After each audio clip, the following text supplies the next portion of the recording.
The benefits of drinking clove water at night. Let's talk about this. Cloves at one time were worth more than gold. This is what they look like. You can see it in this little jar right here. They're these little tiny structures. A lot of people might have had these in like ham, and they're sold as a spice, and you have them already. You just need to know how to use them and what they're good for. They were so valuable, they were exchanging them with gold. Amazing. They've been used in China for over 2,000 years for certain medicines. They were also used in the Black Plague. When you might have seen pictures of those people with those long masks, and they'd be basically burning certain herbs and would breathe in the vapors. Well, one of the spices they used was clove because of its antiviral and antibacterial properties. Also, in early dentistry, before they had certain medications that numbed the tooth problem, they used clove oil. I mean, in fact, even with minor surgeries, they use clove oil because of its analgesic effect. Very similar to the synthetic lidocaine that certain dentists use.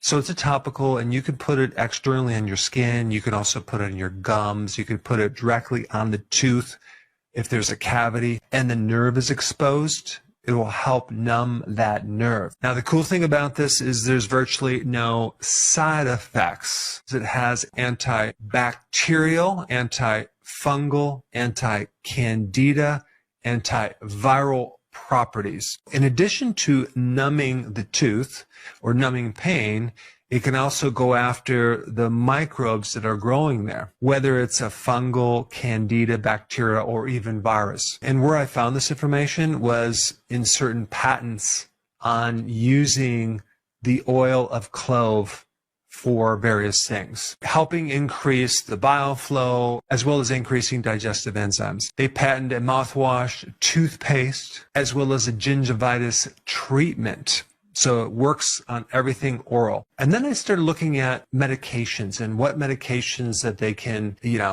compared to in a similar effectiveness or even work better. So in this first study, they compared clove oil to something called benzocaine, which is a pain reliever that dentists use to numb the teeth. And this was in the Journal of Dentistry. They found that this oil from clove worked faster, it was longer lasting, and more effective for toothaches as well as tooth infections because it also had this antimicrobial effect as well.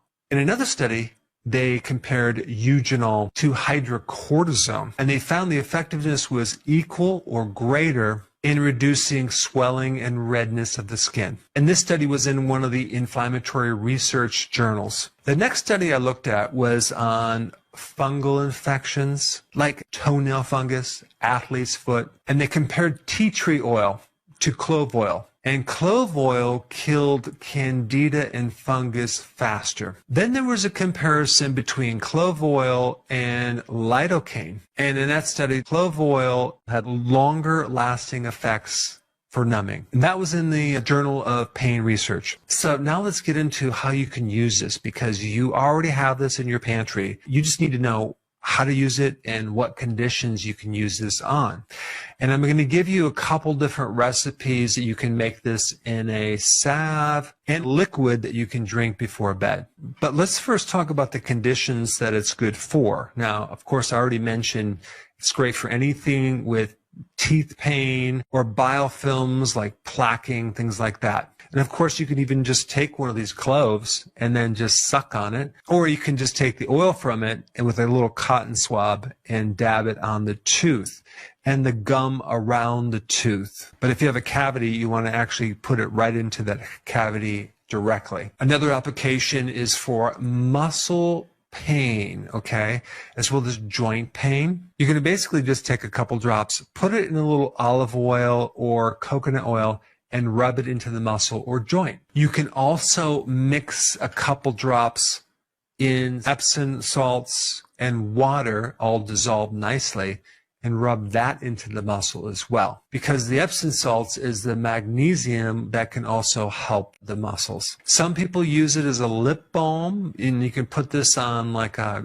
cold sore, which is herpes simplex. You'd have to mix a couple drops with either beeswax or coconut oil and just rub it into the lip. Remember, it's antiviral as well. and herpes simplex is a virus. With the mosquito repellent, you would put a couple drops in a little spray bottle and you would spray that on your body. I actually use this on my cattle in the summer with all of these flies, not mosquitoes, and it works like a charm. But it's non-toxic. All right, now the following things I'm going to talk about are using clove water, which I'll explain how to prepare that. And I would drink this before bed. It seems to work really good because they help relax you and they can help you drift off into a wonderful sleep as well. So might as well take it before you go to bed. It's not a necessity, but it can definitely help. So the first thing it does is it helps to detoxify the liver. So it's going to stimulate some of the enzymes to help break things down in the liver. It's going to help you with digestion. So if you have bloating, indigestion, gas, consume some of this clove water. Maybe you do this after a meal when you're bloating, and it can help reduce the bloating. Another very potent effect of this clove water is to use it for respiratory problems like bronchitis, mucus in the lungs, a cold, a cough, asthma. You can consider it as like a natural antibiotic, but without the side effects. Some people also use it for cognitive improvements, to improve the memory, concentration, the focus. But this clove water also works with heart stuff, so it can actually support a healthy heart as well, especially when you get into blood circulation. Anything related to circulation, clove water is awesome. It also has immune properties, so it can help support a healthy immune system because it's antimicrobial. Some people even use it as a mouthwash to help freshen their breath. And I've already talked about the great benefits for biofilms and breaking down plaque. And then, of course, the last one, which I kind of already mentioned, was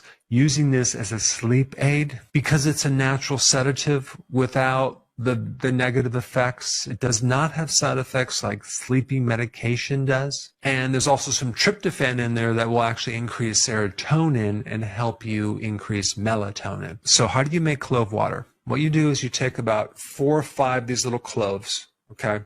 Put them in a cup of water and bring it to a boil and then take it off boiling so it's simmering for 5 minutes. Now, make sure that you cover it while it's simmering because you don't want to have all these vapors escape. A lot of the remedy is in the vapors that are coming off this thing that are supposed to go back into the water. After 5 minutes, let it cool for 1 hour. What I like to do is put it back in the fridge. And then what you want to do is consume it 30 minutes before you go to bed. Now, if you're using for children, it might be a little bitter. So you might want to add a little bit of honey to it, maybe a half a teaspoon, dissolve raw honey into it, and then have them drink it. It's actually pretty delicious with honey, or I think it's good without it. If you want to make this into a cream, just put a couple drops into some coconut oil or olive oil and use that. And also if you have like some type of wound that you want to increase the healing, I would use aloe,